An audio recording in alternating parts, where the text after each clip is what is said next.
Hey everyone, today I'm gonna make some keychains from pixel art and read two creepypastas. The story is called The Girl in the Woods. Have you ever sometimes hear someone sing when you're alone in the woods? I mean a human voice, not like a bird or any kind of animal. Well, it happened to me. This voice haunts me everywhere I go. Since I left this damn woods that evening. Before I continue my story, I will introduce myself, even though I don't have much time. My name is Sam Andrews. I'm a college student, and where I live doesn't matter. At least, not anymore. So, anyway, I was walking in this woods to get a little bit of fresh air. After all, it was a nice, warm, and sunny day. I was already on my way back to the woods exit when I heard someone singing. It was odd. The voice was a bit rougher, deep, female voice. I looked around to find the source of the singing. I found a single piece of paper on the ground under a pile of leaves.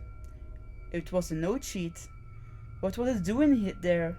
I noticed there was a lot of them, on the trees and on the ground. I followed the path of note sheets, and that was the most terrible decision I could have made.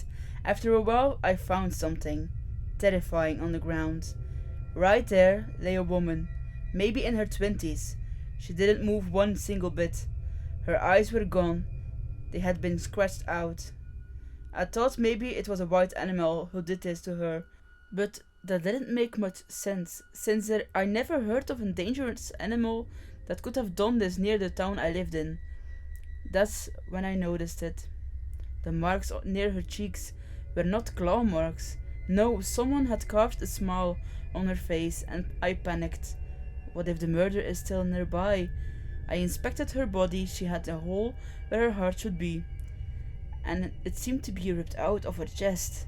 Somehow I heard crying. I looked over to see a little girl sitting on the rocks.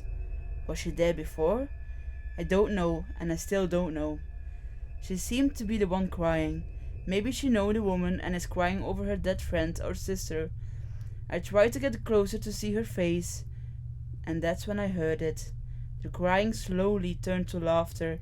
She looked at me, and oh my god, her eyes, they haunt me in my dreams. Heterochromic eyes stared at me. One of them was pure blue, normal eye, and the other was like cat-like, a red eye that was filled with the whole space. There was no white in the eye, just red, and the slit pupil. She has then began to sing. The same deep voice filled the forest. I tried to run as fast as I could, and now she got up and started chasing me. I managed to escape the woods, but I looked back, seeing the red glowing eye of the girl. I know she knows where I am, and I know she knows what I'm doing, and she will not be happy about it. I hope to warn you to never look for the voices in the woods. If you hear weird singing, she will find you, just like she found me. I gave up. Maybe I never deserved a long life to begin with. But if you're in the same situation as I am, please don't be weak-hearted like me. My window is open. I'm pretty sure it was closed a minute ago. Is she there to get me? And that's how the story ends. The next story is called The Cemetery. The day went by slow enough. I had no business that day. But like my pa always says, enjoy the slow days. You're gonna need them for the busy ones. After all, everyone's dying to sleep here, and I always enjoy them. The sun should be setting down soon, and I just lit the cigarette I finished rolling.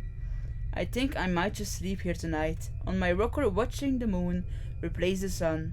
A peaceful night to match perfectly with the peaceful day I had. Just as I was about to nod off, I heard it. A soft sound. But there was no mistaking it. Since there was no wind tonight, it could mean either two things. Some damaged kids are trying to piss me off, pretending they're spirits, or God forbid, a poor soul that has been mistakenly buried alive. I still remember the pale face and haunted eyes of the last man. It was almost 40 years ago, and I was just a boy. I must have been around 10 or 11 years old when I heard the bell ringing while I was out playing. I ran to my pal to tell him about it, watching as he grabbed his spade and hurriedly followed me to the grave. You James McBride? My father asked. Yes, oh my god, please get me out, the man shouted. You're born on October the 9th, 1812. Yes, in this very town. Help me. Stone says you died on April 24th. I'm not dead, please. Dig me up, he started weeping. Just calm down, I'm digging you out right now. As he dug, he turned to me and said, remember the questions I asked, in case you hear the bell ring when you take it over. Now go grab the spade and help me dig, boy. I didn't understand why I asked those questions, but I never questioned my pa. The day has been embedded into my memory. And ever since that time I hear the bell, it feels like it just was yesterday when it happened. I grabbed my lantern and my spade, and headed off towards the sound. I swear if I catch one of them kids, I'm gonna make them pay and for ruining my night. As I neared the grave, I started to run once I saw no kids scurrying away and the bell still ringing. I knelt down to the copper tube that led down to the coffin. Don't worry, Sue Connor, it's alright now. I'll have you out in a moment's time. Please hurry, dig me up. Her voice was frantic and scared. I kept talking to her to try to calm her a bit, but it didn't work. She just kept begging for me to dig her up. After several hours, I reached the wood. It became almost pitch black by that time. The only light came from the moon and my lantern. You're almost free, ma'am, I said, almost out of breath from the work. Once the words were out of my mouth, she started pounding on the lid of the coffin. Bear with me, Sue. I just need to break the lock so you can get out. But she didn't stop the banging. After I broke the lock with my spade, I stood up to get her out of the grave, so the coffin could be opened. As I stood there, something on the gravestone caught my eye in the dim light of my lantern, and it was at that time I realized two things while Sue Corner started cracking the wood beneath my feet. One is why my pa asked those questions to those men, and the second is that I completely forgot to ask Sue Corner those questions, because according to the stone she died 3 months ago. Before I had time to do anything, she broke to the wood and grabbed a hold of me. That was the end of the story. If you guys have other recommendations for other stories or other creepypastas or Reddit pages that I have to visit, just tell me down below in the comments. I hope you guys have a good day. I hope to see you next time. Bye bye.